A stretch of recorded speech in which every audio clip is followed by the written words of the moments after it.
Welcome back to the Be Unexpected podcast. And today we have with us former Ball State All-American and current host of the Family Life Today podcast, Dave Wilson. How we doing, Dave? I am doing great. I haven't heard about being at Ball State in a long time. Yeah, a few years ago for you, huh? Yeah. Well, thanks for joining us, Dave, and appreciate it. And we're excited to dive into your story. And so just kind of share with us, first off, where you're from and just kind of what maybe those first few years that you remember of your life was growing up. Well, believe it or not, I'm from a little town in Ohio called Findlay, Ohio, which is, if you don't know Ohio, you probably don't know Findlay, but it's just a little town south of Toledo and, 40, 50,000 people. I was actually born in New Jersey. But when I was 6, 7 years old, my mom and dad divorced, and my mom didn't know what to do. And, she's a single mom back when there weren't a lot of single moms. I was the only boy in my elementary school that didn't have a dad in his house. So that tells you the difference in the decades. This was 1960s. And so she moved to where her parents lived, which was Findlay, Ohio. And, as a single mom, she had to sort of start over. And I had a little brother and me, and my two older brothers and sister were college age, so they had sort of left the house. So my mom and myself and my little brother Craig moved to Findlay. And about a month after we got to Findlay, he was diagnosed, my brother, with leukemia, and died within 6 weeks. So he was gone right after we moved. So, I didn't realize it probably at the time, but now looking back as a dad myself and a grandfather, that was traumatic for, a 7-year-old little kid losing his dad, losing his best friend, his little brother. And then my mom and I, sort of being alone, starting over in Findlay, Ohio, with really the only people we knew were, my grandparents, her parents. And that's where my life started. So everything I remember about my childhood is mostly in Findlay. Growing up, how'd you get involved in sports? Was there a friend or a teacher or a coach that got you involved in playing football?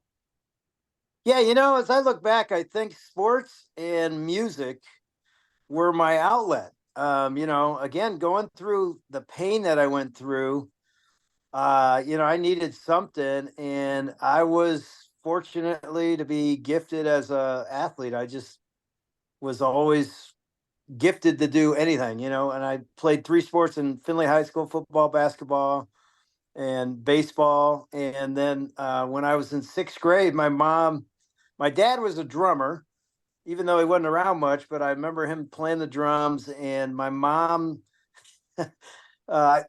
took me to the Beatles' Hard Day's Night movie. You guys are too young to remember that movie when it came out, but maybe you've heard about it, but it set the Beatles, Beatlemania.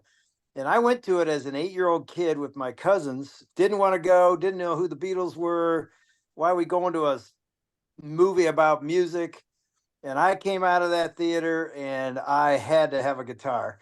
And I got one when I was 8 years old and started playing and took lessons. And then I was in 6th grade. My mom said, I'm going to get you lessons to learn how to play string bass, the upright bass, which I did not want to do because it's orchestral and I'm a rock and roll guy, right? So, but I learned it and ended up playing in the high school orchestra, which was really weird because I was the quarterback, the point guard, and the shortstop. And I was in the orchestra, and nobody else did both, and my teammates would make fun of me because I'd say, you got to come to our concert tonight. And I'm wearing a tuxedo and a bow tie and playing Beethoven. And now I look back and my mom she had vision because I played bass, electric bass in a band. I've done it in our church for 30 years. I do it now in my son's church, and it opened up the world to me. So even in high school, when I was the quarterback, point guard, and shortstop, I had a rock band, and we did concerts and parties all around Findlay. And then when I got to Ball State, I became known as the singing quarterback because I would do coffee house gigs with my acoustic guitar and another guy, and we'd sing. So again, looking back, it was actually both those avenues, music and sports really were a way for me to find life and find joy. And, I'm very thankful to God that he gave me the gift to be able to do both. Yeah, that's pretty miraculous. I've never heard of a point guard, shortstop, quarterback in the orchestra. So talk about, so you obviously were played good enough to go to Ball State, and then talk about what that was like, the recruiting process, how they recruited you, and then leading into college, and how much of a shock that was. We can dive into your relationship with Christ after a bit, but talk about that recruiting process and getting to Ball State.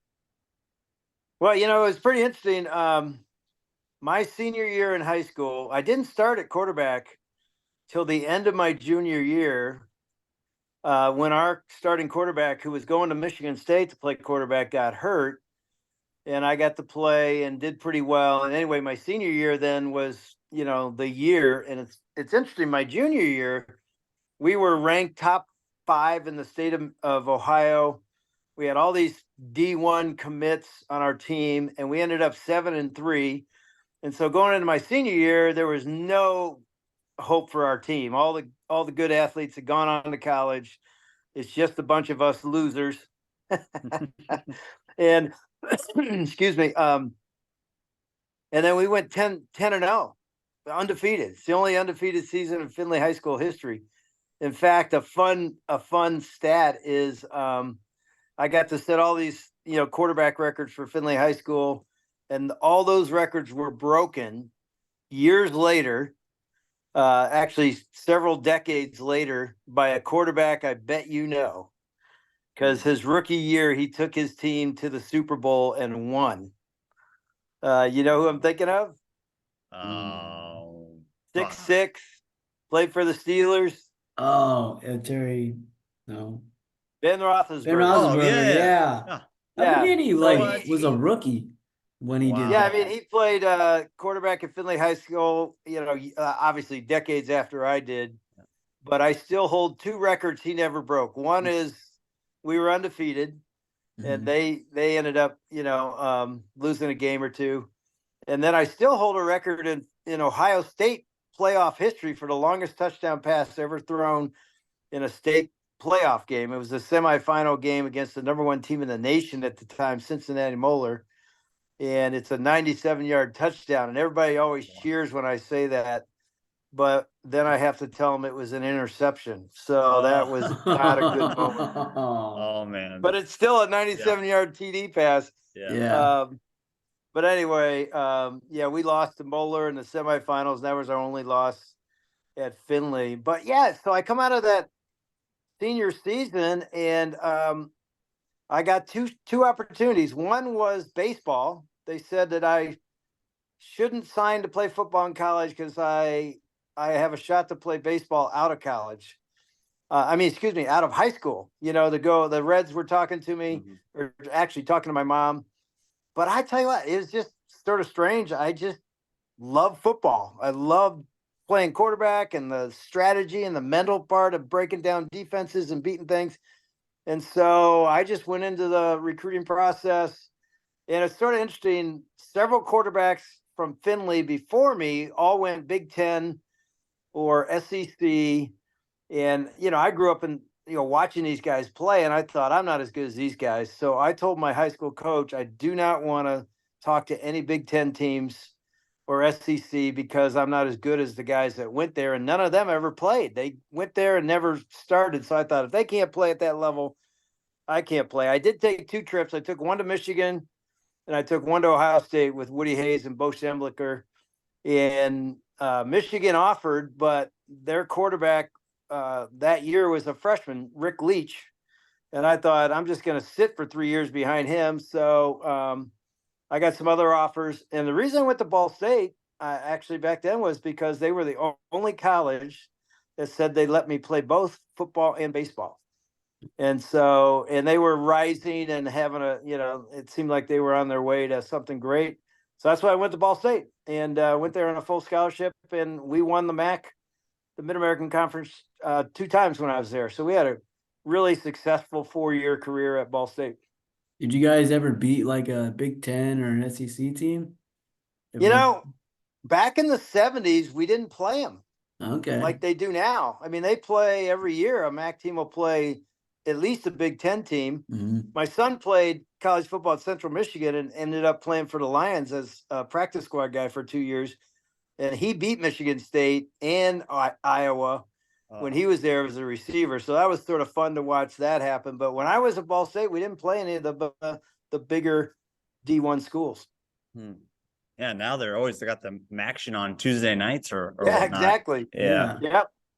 So to kind of talk about when you're at Ball State, I'm sure it's way different life, and just talk about, is that where you developed a relationship with Jesus, or kind of where that kind of came into play at? Yeah, I was your typical sort of wild guy quarterback. I became the starter toward the end of my freshman year, so I had 3 years as the starting quarterback. And you walk around campus and people know who you are. And I thought my whole life, if I could just reach that, man, that'd be everything. I'd be happy. I'd have everything I'd ever wanted. And I get there, and it's awesome. And I actually, my sophomore year, my first year really starting, I led the nation in passing efficiency. I mean, I had a great season. We had a really good offense. We set all kinds of Ball State team records. And then my head coach goes to Wisconsin. And he actually calls me and says, I want you to come to Wisconsin and be my quarterback, which, think about that. I said no because I didn't want to sit out a year. Today, probably would have done it. Yeah. The transfer portal, it's like, why not? Let's go. But back then it's like, I got to sit out a year. I'm not going to sit out a year. But so anyway, I had all this early success as a quarterback, and it just didn't, I was still empty and I couldn't figure it out. Why? The interesting thing is, at the same time that's happening, I would have told you I'm never going to become like my dad. My dad was an alcoholic. He was a womanizer. He used to take me on trips with his girlfriends when he was married to my mom when I was a 5-year-old little boy. And I can remember that. And so I remember I'm not going to become that guy. Didn't even I didn't go to church again after I got out of high school because my mom would take me to church in high school. And then when I got to college, I'm like, I'm not going. I don't believe this stuff anyway. So I didn't even know what the Bible said, but I didn't know the Bible said that the sins of the father, Exodus 20 and the 10 Commandments, the sins of the father will visit the third and fourth generation. In other words, if you don't intentionally stop what's handed to you in your heritage, it's going to continue. And so there I was, I was a womanizing, drinking, partying dude on campus, telling you I'm not going to become like my dad. And I couldn't even see it in the mirror that I was becoming like my dad, just like the Bible said I would, unless I stopped it. And so the long, long story is Archie Griffin came to Ball State. He was 2-time Heisman Trophy winner from Ohio State, and he was invited to our campus to give his testimony. And I don't know why, but I went. Somebody invited me. I was not interested in church stuff. I was not interested in Christians, but I liked Archie Griffin. So I thought, I'll go hear this guy speak. And there was a seed planted that night as I heard him give his testimony. And he said, football's not number one in my life. Jesus is. And he explained what that meant. I didn't come to Christ that night, but that was the beginning, I think, of a journey of the end of myself, the end of trying to find happiness outside of Christ. And about 6 or 8 months later, as I continued to investigate and study and start to go to some of the meetings on campus with Athletes in Action at the time, I came to Christ right before my junior season and started a whole absolutely new journey. In fact, the guys on my football team were like, Wilson's become a fanatic. He's no fun anymore. He won't go out drinking with us. They mocked me like crazy, but I had a senior student who is a married student, and he started discipling me and mentoring me and opening the Word of God and started studying the Bible. And his name was Bill, and Bill and I started to share our story, or really my story, with guys on the team. And before my senior season, we had about 30 guys on the team give their life to Christ. It was like a little revival took place. So it was pretty cool. That's quite the quite the flip from whatever was going on in your life, and for everyone to see that. And I'm sure you had pulls from everyone else to go back to those ways, but wow. Yeah. Yeah. You think like, because you guys all gave your life to Christ, like those 30 guys, could you also see it like on the field too? Like you just became a more closer bonded team, or how did Yeah. that work out? Yeah. I mean, it really did. It was, we started a football Bible study that my mentor Bill sort of led, and I watched and learned. And yeah, it built unity, closeness. I mean, it was almost half the team was involved. At some point, we did well on the field, we did well off the field. And obviously, as I watched that happen, especially going into my senior year, I was blown away that God could use me, because I always thought God used good church guys and never sinned in their life and just sort of lived, a straight and narrow. I didn't know he used, sinners like me, with a bad past and a broken, family and the whole thing. And so as I got toward the end of my senior year in graduation, I was like, maybe I should consider ministry. If God can use me now, maybe he can use me in the future. And obviously that's what sort of happened. Yeah, so kind of lead into that. So you finish up at Ball State, and then you go right into Athletes in Action. And is that when you go to Nebraska, or what was the kind of what Yeah, kind of happened it's there? sort of interesting now. I got a shot from the Cincinnati Bengals to come to their camp as a free agent, around the draft in April of my senior year. And I went to a different mentor. Bill was gone now. I had another guy that sort of mentored me. And it's funny now, but when I think about it, but he wasn't an athlete. He never watched sports, but he loved Jesus, and he's sort of a mentor. So I go to him and I say, "Hey, so I don't know what to do. The Bengals called me. They're offering me a free agent contract, which doesn't mean anything except I get a chance, and they want me to come to camp. They think I can make their roster, not as a starter, but as a backup. What do you think? I don't know how do I know what God's will for my life is?" And I'm laughing because he looked right at me and he goes, "Well, I can tell you what God's will is. It is not to play in the NFL. You'd be in sin to accept that offer. You are called to go into full-time ministry." And I was like, okay. I didn't know any better to push back and go, well, couldn't full-time ministry look different than just being a missionary? I just thought at that time that's what full-time, they were pastors or missionaries. I had no idea that you could play football and share the gospel. I had no idea you could be a doctor and share that. There was no category for that. It was only missionary. Everything else was not God's perfect will for you. And so I called the Bengals back and said, yeah, I'm going to go into ministry. I'm not going to pursue a career in the NFL. And again, I didn't have a dad or anybody even sitting me down and going, hey, dude, think about this. This is not a lifetime decision. This is a 3 or 4 or maybe 5-year decision. If you get to play that long, this, why not try it and see what happens? So actually, that's why my son did it. He got a free agent offer, and he comes to me and says, Dad, I've got NFL teams talking to me, and I'm supposed to get an agent. You didn't do it. You think I should do it? Because I know I'm called to ministry just like you. And I said, you should do it. And he's like, well, you didn't. Why didn't I? Told him that story. I said, you can have such an impact on everybody through the platform of being an NFL player. That's full-time ministry if you understand it correctly. So he did for a couple of years, and now he's a pastor. But I just didn't have that, so I went straight into ministry with Athletes in Action because I knew them and I wanted to work with athletes.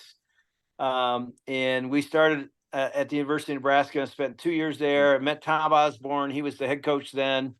I remember at my first meeting with him, asking him if, I could set up a meeting for the football team to share the gospel. And he said, sure, let's do it. So, next thing I know, I'm in front of the football team. A year previous, I was playing football. Now I'm speaking to football players. Turner Gill was the quarterback. Roger Craig was there. I know you guys know those names. And shared the gospel. And then we started a football Bible study. And then I did the same thing with basketball. I had a pretty I don't know why, but a wrestling ministry. I was never a wrestler, but that team was wide open to the gospel. I shared with a couple twin brothers who ended up in the Olympics, Bill and Jim Shear, who ended up being coaches in the NCAA college ranks in wrestling, pretty famous Nebraska wrestler guys. But anyway, Yeah. Ann at the same time was ministering to the girls, female athletes on the campus, and we lived right off campus there in Lincoln and loved it. Still a Cornhusker fan after all these years. I bet that was kind of nice because coming out of college, you could relate to the college athletes because, you know, you're trying to figure out where you fit in life. And Yeah. do you enjoy like talking one-on-one and just hearing like their background stories? And did like a lot of players just open up to you one-on-one sometimes? Oh yeah. I mean, there's sort of the locker room, sort of ministry, walking around the locker room, talking to guys. They had the weight room there in Memorial Stadium. In fact, I was not from Nebraska. I was from Ohio. So I had no idea when I got there how big Nebraska football was, especially in the state of Nebraska. So one of my first meetings with Tom Osborne, I said to him, again, this is just my being so naive to ask this, but I said, hey, is there any chance that, we could do a pickup little flag touch football game at the stadium, on Memorial Stadium, when you guys are done with practice?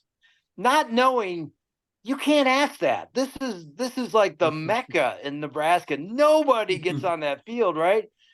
And he goes, yeah, on Fridays we're done really early. If you guys want to come out there like 5 o'clock or something, you could, just work it out with the guy, and we'll make sure it's open, and you can do that. So I go to the Athletes in Action Campus Crusade, now it's called Crew Meeting, and stand up on Tuesday night and say, hey guys, if you ever want to play some touch football every Friday at 5 o'clock, we're going to be able to play at Memorial Stadium. And they're like, what? We can go on there. I go, yeah. Tom Osborne said, no problem. I go, what? I had no idea that was such a big deal. So we would do that on Fridays just for fun. Again, I was only there 2 years before going to seminary, but I mean, I was literally every day I'd ride my pedal bike. I had a bike, I'd ride it to campus, lock it up, and walk around, go to the wrestling room, share Christ with wrestlers, have a Bible study, meet football guys at the stadium, meet basketball guys. Ann was doing the same thing with the women. We actually started it. It's funny. One of the defensive backs for the football team, a guy named, I think it was Rick Lundquist. Anyway, he said, a lot of us on the football team are married. Would you and Ann lead a marriage Bible study? And the funny thing is, what he didn't know is we're in our first year of marriage, literally married like 3 months, 4 months, and we are struggling. I mean, it is not good. We are fighting every night and not getting along. And he wants us to lead a Bible study on marriage. And I was thinking, you got the wrong guy, because we don't even like each other. I don't know what we're going to tell you. But of course, what I do? I look back at him and go, sure, we'll lead a Bible study on marriage. And the only thing we knew to teach was we went to the Family Life Weekend to Remember 2 weeks before our wedding. So we had the Family Life Weekend to Remember manual, and we taught it. And I don't know if anybody's marriage there was made better, but ours made it. By teaching that content, we started to apply it in our own marriage. And, today we speak at the Weekend to Remember. For 30 some years, we've been doing that. And it's basically the same material. It's all been revised in different manual, but it's really the same thing that we learned 2 weeks before we got married and then taught our first year of marriage. And that little football Bible study really was the center of our ministry with the team. So how long have you guys been with doing work with Family Life, and then like with the podcast and that stuff? Well, our initial involvement with Family Life was that Weekend to Remember we went to. And we didn't even know who Family Life was before that weekend. And then again, like we started teaching their material at Nebraska. And then after seminary, I got my Master of Divinity in 85, and then the Lions called. So that's why we went to Detroit to be the Detroit Lions Chaplain. And guess what? We taught the Weekend to Remember marriage stuff to Lions players and their wives. And so that's how we knew Family Life. We stayed sort of connected to them. But then 1989, so we've been married, we're going on our 10th year marriage. I get a call from the assistant to Dennis Rainey, who was the president of Family Life at the time. I knew him. He was a wide receiver from the Ivy League, and I used to throw routes to him at conferences. So Jeff calls me and says, would you and Ann consider being speakers for the Weekend to Remember Marriage getaway? And I'm like, yeah, I mean, that's the greatest conference ever. What do you mean? You want us to consider being speakers? He said, well, you have to go through an interview and, get accepted, but I think you guys be great. I'm going to submit your name. Long story short, we go down to Little Rock, where Family Life was headquartered at the time, for an interview with Dennis Rainey, the president, who I'd never met. And we're super nervous because we're like, we'd love to be on the speaker team. There's about 10 or 12 couples at the time. Now there's 90 couples, but this was a small team at the time. And you have to pass this interview. The funny thing is, while we're flying down there, Ann and I are like role playing, like, what if he asks us this? What if he asks us that? How do we answer? And we get to his office, did a little tour of the Family Life headquarters. We get to his office, and he comes in, and I'm super nervous. He's never met us. He's listened to some cassette tapes of us speaking. That's all he knew about us. And Dennis looks across his desk. He sits down. I sit down. Ann's right beside me. And he looks me right in the eye. And he goes, I just got one question. And I didn't have time to look at Ann, but I wanted to look at her and go, did we practice this one? Do we know what this, or there's only one, it's like a one question exam, for your final. And so I go, okay, what's that? And he goes, are you clean? And he just stares at me. He won't look away. He only says that. Are you clean? I knew what he meant without even talking about it. I knew he meant morally, sexually, financially. Are you living the life you're saying you're living? Are you a man of integrity? It was all in one word. Are you clean? And I looked back at him. I said, yeah, Dennis, I'm clean. So then he turns and looks at Ann and says, is he telling me the truth? And she goes, yeah, he's telling you the truth. And he goes, okay, you're in.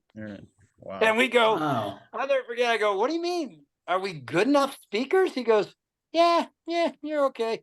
He goes, I'm not so interested in how skilled you are as a speaker. I'm interested in character. You're going to stand on a stage and present marriage material for Family Life. And we need to know that you're living what you're saying and that we can trust you. We can't have speakers living double lives. And so anyway, we joined the team in 1990, and we've been doing, marriage getaways ever since. So that's 30 plus years. We're one of two couples have been on the team more than 30 years. We're trying to get off, actually. We're like, okay, guys, it's enough, but they want us to keep speaking. And so, there's 80 of those conferences around the country every year, and we do one or two a year now. And they're, like I said, there's 70, 80 couples, and they pair them up and do them all over the country. And I know you've been to one, so you know what I'm talking about. Yeah. Did you, during that whole time, so you were the Lions Chaplain for over 30 years, right? So while you're doing all that, you're still doing the chaplain stuff? Yeah, believe it or not, Ann used to say, my husband's got 5 jobs, and I sort of did. Because I did the Detroit Lions for 33 seasons, spoke for Family Life, and still do that, and then started a church. In 1990, the year we joined the Family Life speaker team, I met another guy in Detroit. He was actually a former college quarterback as well. He played at Wheaton. And we met and started working out together at this. He was an associate pastor at a church that Ann and I were attending, and Ann and I started a Sunday morning marriage Bible study at the church. And he and Steve and his wife Paula started coming. And you won't believe this. It was like a Sunday school, and we started with like 4 or 5 couples, and we ended up with 50 couples. It just kept growing and growing, and became the biggest like ministry at this church. And then Steve and I started talking about starting a church to reach unchurched men. And we did it. We started in 1990, a church we ended up calling Kensington. And we had 40 people from that other church. They planted us out. So we had 43 people, because we counted babies, we counted dogs, we counted cats, because just so we'd have enough to Get say we had enough to start a church. That was our core team. And within a year, it was like at 1,000, and then it just grew to 10,000 and 14. I mean, it was an unbelievable blessing. God bless. It's still going. I went through succession after 30 years, but so I did that, did the Lions, and did marriage conferences. And why Ann always says I had 5 jobs is then when my oldest started to get in middle school, the head football coach at our local high school asked me to come over and be an assistant football coach. So I started coaching high school football, Oh man. and I said yes because I wanted to be there when my boys came through. Mm-hmm. And so I got to coach all 3 of my sons, and again, my youngest got to go to the next level and to the highest level, and it was just a joy to coach all 3 boys. And I got to do chapel at a public high school. So every Thursday before our Friday night game, we had a chapel service, and the whole team came. We had like 80, 90 kids coming. And every week I get to share the gospel with public high school boys. And my dream was to be there to help influence boys to be men. And that's what I got to do. It was really awesome. So with all your jobs and everything, like, you ever just look back and be like, you think back to that when you started college to now and be like, wow, like you just started to believe in the adversity. What's like some adversity too you like went through? Because it probably wasn't easy building a church. Did was it just word of mouth and it grew, or did you have to go out and advertise like your church?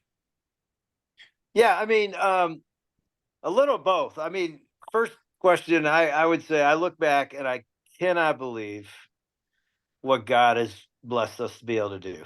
You know, a guy from a broken family is now on a radio show every day talking about how to build families. I mean, that's only God. Only God does that. And Ann came from a great family. Her dad was my high school coach in baseball. Her brother was my center. I was the quarterback. And they had a great family, but they had a lot of brokenness in in their family as well. Sexual abuse for her. And so you put us together, and on paper, I think a counselor would probably say, you two probably won't make it. You know, everything in your background, most couples like this, at some point, they just can't overcome the adversity. And we had all that. And you may know our story, but we wrote a book called Vertical Marriage. It came out 6-7 years ago. And the whole book is the year we start our church. And, you know, if you look at it on paper, everything's great. You know, the church starts to grow. People are telling other people. The Detroit Free Press, a $6 million subscribed newspaper, does an article about our church, puts it on the front page. Out of nowhere, this happens. And so people start to hear about it. And so it really starts to grow. And while all that's happening, Ann says to me, I've lost my feelings for you. I don't want to be married to you. And part of it was everything I just told you. I'm never home. You know, I'm traveling with the Lions. I'm starting a church. I'm coaching. I'm doing all this stuff. And a lot of that was out of my brokenness, trying to prove that I'm worthy and valuable by basically doing what I can do and being successful. And I'm going to lose my marriage. And I realized none of this other stuff matters. I've got to come home, and I got to save this marriage. And God met us right there and really did a miracle that he's still doing.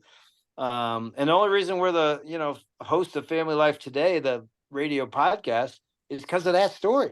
You know, because that story became known, and they sort of said, will you come be our host? Because people resonate with that story. Because when it happened, I sort of thought, I'm never going to let anybody know about this. This will be just sort of our secret. If we make it, I don't want anybody to know I'm a failure.